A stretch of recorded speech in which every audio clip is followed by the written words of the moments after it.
Hoje a gente vai analisar nada menos que uma obra-prima absoluta da ficção distópica, O Conto da Aia, de Margaret Atwood. Para quem quer entender a fundo esse universo denso, mas não tem o tempo para ler aquele calhamaço inteiro, ou para a galera que prefere uma imersão audiovisual mais direta, essa explicação foi desenhada exatamente para isso. A gente vai desconstruir de ponta a ponta as regras, o mundo e a jornada angustiante que compõe essa narrativa inesquecível. Então vamos lá! Bom, vamos direto ao ponto. A arte de capa de O Conto da Aia não existe por acaso. O design estético por si só já é perfeitamente sombrio e espelha o mundo claustrofóbico e profundamente perturbador que estamos prestes a explorar. Esse vermelho vibrante, a postura totalmente contida, literalmente tudo nessa imagem já anuncia o nível de aprisionamento tanto visual quanto psicológico que define a República de Gilead. E para a gente não se perder no meio de tanta tensão, a nossa rota de hoje passa por 5 pontos principais. Vamos começar entendendo as regras de um mundo de Gilead, passando pelo sistema de castas, explorando os segredos e transgressões, testemunhando o fim de Offred e, por último, dissecando a genialidade das notas históricas. Começando então pela parte 1, o mundo de Gilead e o fim do futuro. Sabe, em qualquer ficção distópica, entender as regras do jogo e como a sociedade chegou no fundo do poço é absolutamente essencial antes mesmo da gente olhar para a protagonista. E aqui, o grande estopim se resume ao número 0. Imagina o pesadelo. A taxa de natalidade no mundo despencou perigosamente até quase zerar. Devido a uma mistura catastrófica de desastres ambientais, radiação e doenças, a humanidade perdeu a capacidade biológica de se reproduzir. E foi exatamente no meio desse pânico global generalizado que um regime fundamentalista radical enxergou a brecha perfeita para suspender a Constituição dos Estados Unidos e tomar o poder à força. Só que a genialidade aterradora dessa história é mostrar que o golpe não aconteceu da noite para o dia. É a velha metáfora do sapo na água fervente, sabe? A sociedade foi ignorando os sinais de alerta. Havia notícias horríveis nos jornais, mas sempre parecia um problema distante. Aos poucos, as contas bancárias de todas as mulheres foram bloqueadas, depois seus empregos foram extintos e o direito à propriedade foi revogado do nada. Tudo, claro, sempre justificado em nome da proteção e da ordem. Até que ficou tarde demais para reagir. O que nos joga direto na parte 2, o sistema de castas e as mulheres categorizadas.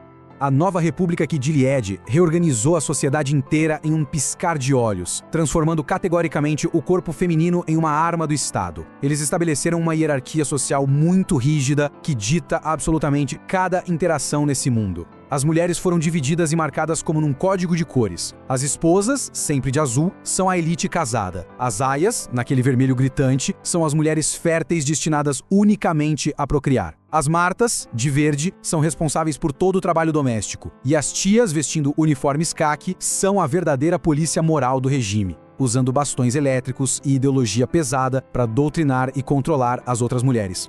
E o foco central, logicamente, cai sobre a figura da Aia.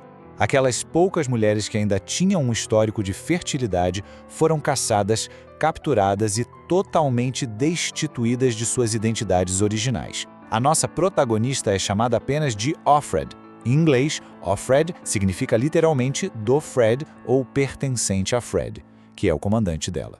O nome verdadeiro dessa mulher nunca é revelado. Elas são reduzidas estritamente à biologia, forçadas a caminhar por aí com enormes viseiras brancas que funcionam como viseiras de cavalo, impedindo que elas vejam o mundo e que o mundo consiga enxergá-las. E a expressão máxima dessa objetificação doentia é o que Gilead chama de a cerimônia. Gente, é um ritual mensal de procriação absolutamente horrível, frio, clínico e totalmente desprovido de qualquer afeto. Baseado em uma interpretação hiperliteral de uma passagem do Gênesis no Velho Testamento sobre Raquel e a serva Bila, a Aia deita-se entre as pernas da esposa enquanto o comandante realiza o ato. A reprodução ali foi despida de intimidade e transformada num dever religioso, rígido, mecanizado e sancionado pelo Estado. Essa frase maravilhosa, que ecoa o tempo todo nos pensamentos da Offred, captura de forma visceral a total desumanização dessa realidade. Não sobra 1 milímetro de espaço para o desejo, para a individualidade ou para o amor. As aias não são mais consideradas seres humanos, mas sim um recurso escasso de propriedade do governo, literalmente meros cálices ambulantes. E chegamos na parte 3, segredos e transgressões, a rebelião silenciosa. Porque a verdade é que, onde existe repressão extrema, sempre surgem fissuras no sistema. O contraste central dessa história é fascinante. Em público, a Offred tem que demonstrar uma obediência cega. Ela anda de cabeça baixa, veste aquelas asas brancas restritivas e só fala usando saudações padronizadas e vazias. Mas por dentro, o monólogo interno dela é incrivelmente perspicaz, observador e resistente. É ali, na mente dela, que a verdadeira chama da resistência começa a queimar.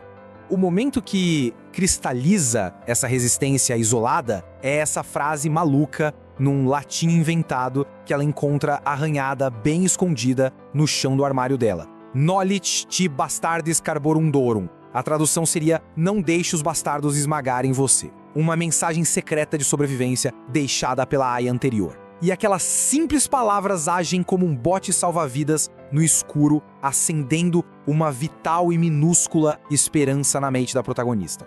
Mas olha que ironia, os próprios homens que criaram essas regras draconianas em Gilead logo começam a quebrá-las, revelando uma hipocrisia gigantesca. O comandante passa a chamar a Offred em segredo pro escritório dele à noite só pra jogar Scrabble, o que parece inocente, mas as mulheres são proibidas de ler, então o risco é absurdo. Ele até leva ela disfarçada pra casa de Jezebel, que é um bordel clandestino subterrâneo pra elite do regime. Ao mesmo tempo, a Offred começa a arriscar a própria pele, engatando um caso perigoso com o motorista Nick e tentando contato com o Mayday, a famosa rede clandestina de resistência. O que nos atira para a parte 4. O fim de Offred e o clímax angustiante. A dupla vida dela desmorona, e a tensão rompe todos os limites quando a narrativa apresenta a partes se pulsam. É um ritual de execução pública brutal, onde as aias, que passam a vida inteira caladas, reprimidas e sob controle absoluto, são soltas sobre um prisioneiro para espancá-lo até a morte com as próprias mãos. É uma ferramenta cruel do Estado. Eles usam o banho de sangue como uma válvula de escape psicológica, deixando a fúria esmagada daquelas mulheres escoar livremente em cima dos bodes expiatórios de Gilead.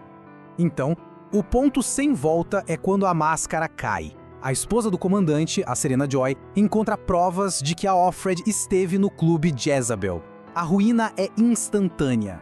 De repente, uma daquelas temidas vans pretas dos olhos, a polícia secreta, estaciona na frente da casa. O Nick entra no quarto rápido e sussurra para Offred simplesmente confiar nele, garantindo que a van faz parte do resgate do Mayday. Sem absolutamente nenhuma outra escolha, Offred caminha para a van e entregando seu desconhecido. É um cliffhanger gigantesco e é exatamente aí que a voz dela para. Com a última palavra da Offred, o diário para de repente. A gente dá de cara com essa página de rosto do livro, e isso simboliza o fim do relato emocional dela. O leitor é repentinamente arrancado da intimidade quente e desesperada de uma sobrevivente, caindo com tudo na realidade objetiva e fria de um documento histórico impresso. Chegando assim à nossa quinta e última parte, as notas históricas e essa reviravolta metafixiótica de explodir a cabeça. É um epílogo genial que recontextualiza cada lágrima e cada medo que a gente acabou de vivenciar. A grande revelação aqui é um salto no tempo gigantesco. Nós somos atirados para o ano de 2195, no meio de um simpósio acadêmico chato lá no norte do Canadá. Adivinha só, Gilead já caiu, não existe mais. Toda aquela história angustiante que ouvimos não passava da transcrição de várias fitas cassete achadas séculos depois, sendo agora analisadas de longe por historiadores do futuro. E o contraste, gente, chega a causar desconforto. A gente sai de uma mulher numa luta brutal pra não morrer e não enlouquecer, imersa em trauma, só pra escutar um cara chamado Professor Peixoto, séculos depois, fazendo umas piadinhas sexistas baratas. Ele usa um tom distante, quase clínico e desdenhoso, pedindo pra plateia não julgar os horrores daquela época. Ele trata o sofrimento humano inimaginável da Offred como se fosse só uma curiosidade antropológica boba. Os historiadores começam a detalhar coisas que a coitada da Offred nem imaginava. Eles dissecam se o comandante dela era o Waterford ou um tal de Judge, explicam a geopolítica pesada, como os uniformes foram criados, se o Nick era ou não espião. Eles focam só nos arquitetos do regime. Para o meio acadêmico, a Offred é uma narradora frustrante, anônima e quase inútil, justamente porque ela se preocupou com os próprios sentimentos, em vez de documentar a contabilidade do governo.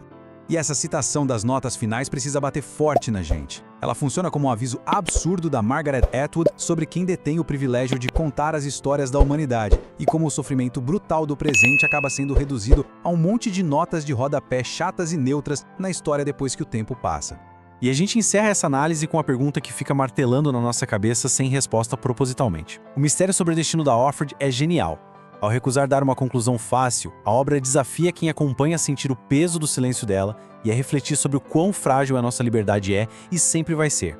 Fica a cargo da sua própria imaginação decidir o que aconteceu quando a porta daquela van preta misteriosa bateu.